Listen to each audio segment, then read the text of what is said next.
Bonjour à tous et à toutes, j'espère que vous allez bien. En attendant de découvrir le parcours de l'une de nos autres momagers, je vous invite à découvrir chaque samedi un nouveau podcast qui s'appelle Des mots sur nos mots. Des mots sur nos mots dans lequel nous mettrons en lumière des sujets sensibles ou difficiles comme le burn-out, la dépression postpartum, la charge mentale et bien d'autres malheureusement. Chaque épisode est conçu pour nous offrir une réflexion, un partage et des conseils pratiques. Ce sont des sujets qui aujourd'hui, selon moi, ne devraient plus être tabous. Et très honnêtement, je pense qu'ils n'auraient jamais dû l'être. Et si vous avez des sujets que vous souhaitez mettre en lumière, n'hésitez pas à nous envoyer un message. Nous pourrons alors les développer ensemble pour continuer à parler de ce qui compte vraiment. Des mots sur nos mots, un podcast fait pour nous réconcilier avec tout ce qui peut nous sembler tabou. Nous allons commencer avec notre premier sujet qui n'est pas banal, c'est le burn-out.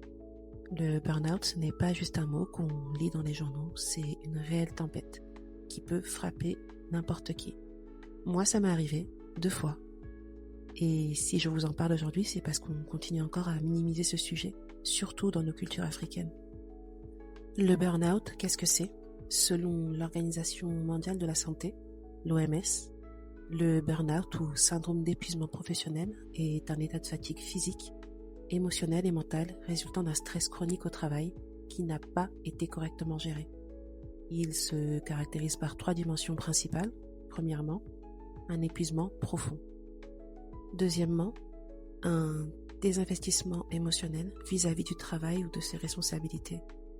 Et troisièmement, une baisse de l'efficacité ou un sentiment d'accomplissement personnel.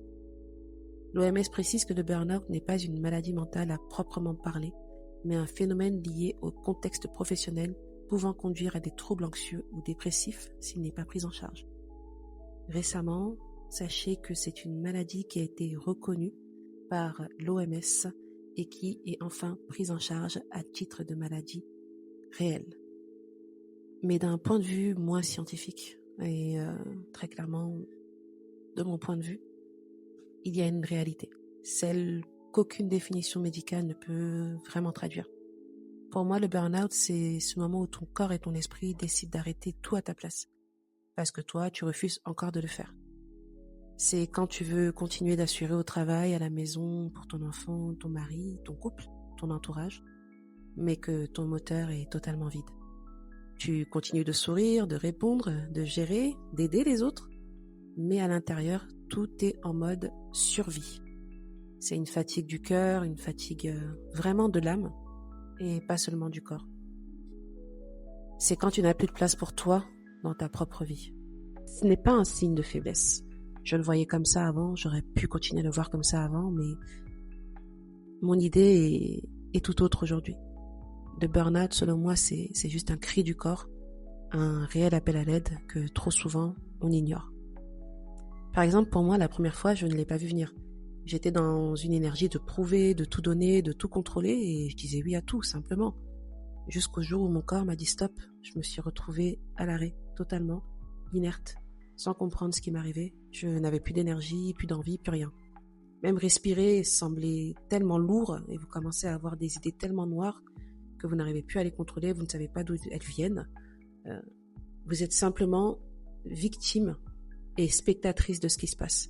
Et vous commencez même à culpabiliser. Je commençais à culpabiliser énormément de ne pas me sentir forte durant cette période.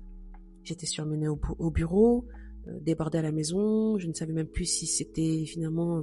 Je ne savais pas que c'était un burn-out. Ou je ne savais pas si je faisais peut-être une dépression postpartum, par exemple, lors de ma deuxième dépression. Tout se mélangeait.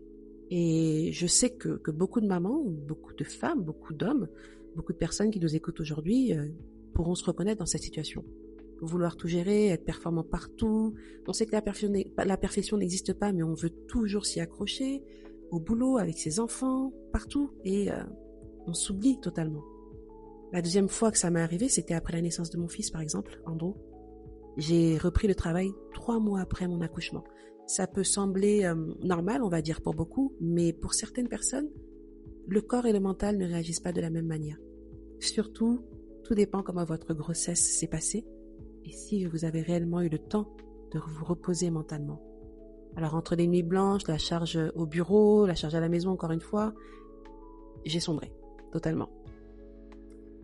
Et là j'ai compris qu'il existait un autre visage du burn-out, c'était le burn-out maternel. Je ne le connaissais pas du tout cet aspect.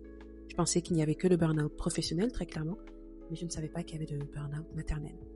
Et quand on aime profondément ses enfants, et que malheureusement on n'a plus de force, on se sent vidé, on est irritable, on se sent tellement seul, et on se sent extrêmement coupable. Donc c'est pas juste une fatigue face à une certaine charge mentale, hein, pour nous en tant que mère, c'est quand vraiment ce rôle de mère il devient tellement exigeant, épuisant, que tout s'effondre autour de nous. Et cela peut arriver à toutes les mamans, peu importe l'âge de leurs enfants. Alors pourquoi c'est quand même important d'en parler aujourd'hui? C'est parce que trop souvent ce sont des sujets qui restent tellement tabous, qui restent dans le silence. Dans le cas des hommes, on leur dit que les hommes ne peuvent pas pleurer, que les hommes doivent être des piliers, ils ne peuvent pas s'accorder des moments où ils peuvent relâcher. C'est exactement ce revers-là que les femmes aussi ont.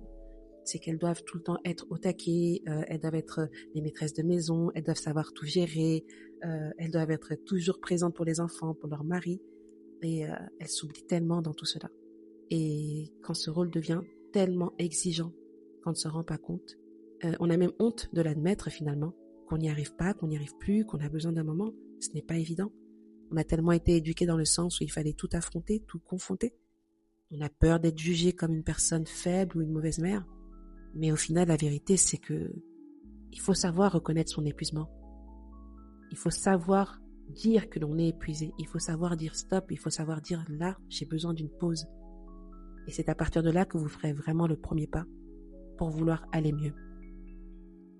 Ce qui peut rendre aussi le burn-out encore plus lourd, c'est vraiment ce silence.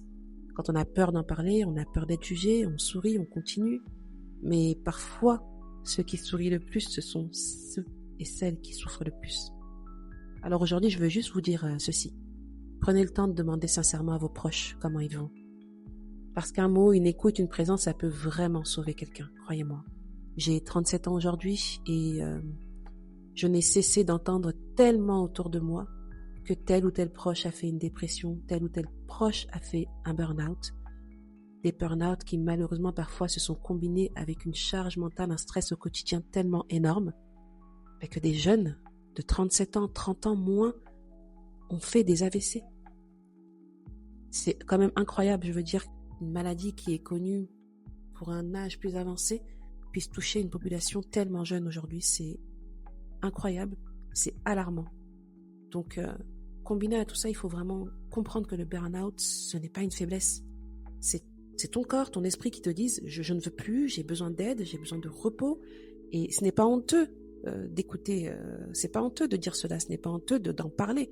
Ce n'est pas non plus être égoïste d'en parler. Il faut savoir aussi réussir à se passer devant pour réussir à mieux se gérer après et à mieux gérer ce qui viendra après. Le burn-out, ce n'est pas une fin en soi, c'est malheureusement une étape que beaucoup peuvent passer dans leur vie. Et il faut savoir que dans tout ça, toi aussi tu comptes. Donc, si vous vous sentez dans ce genre de situation affaibli, malheureux ou malheureuse, esseulé, parlez-en à une amie, à un professionnel de santé. N'ayez pas peur de vous rapprocher des professionnels de santé ou à quelqu'un en qui vous avez pleinement confiance. Accordez-vous un peu de repos, même si ce n'est que quelques minutes par jour. Et surtout, ne culpabilisez pas. Vous êtes humain, humaine. Nous ne sommes pas des robots. Voilà un petit peu ce que je souhaitais mettre en lumière avec vous aujourd'hui dans cet épisode des mots sur nos mots. J'espère qu'il résonnera en vous et que vous soyez maman, que vous soyez père, que vous soyez femme ou homme célibataire, peu importe. Rappelez-vous que prendre soin de soi n'est pas un luxe, mais certainement une nécessité. Si tu te reconnais dans ces mots, sache que tu n'es pas seul, tu n'es pas faible, tu es juste un être humain. Et parler, c'est déjà commencer à guérir. Alors je vous remercie d'avoir écouté ce premier épisode des mots sur nos mots. Et je vous retrouve samedi prochain pour un nouveau sujet de cœur, parce qu'ensemble, on va continuer de briser les tabous. À très vite.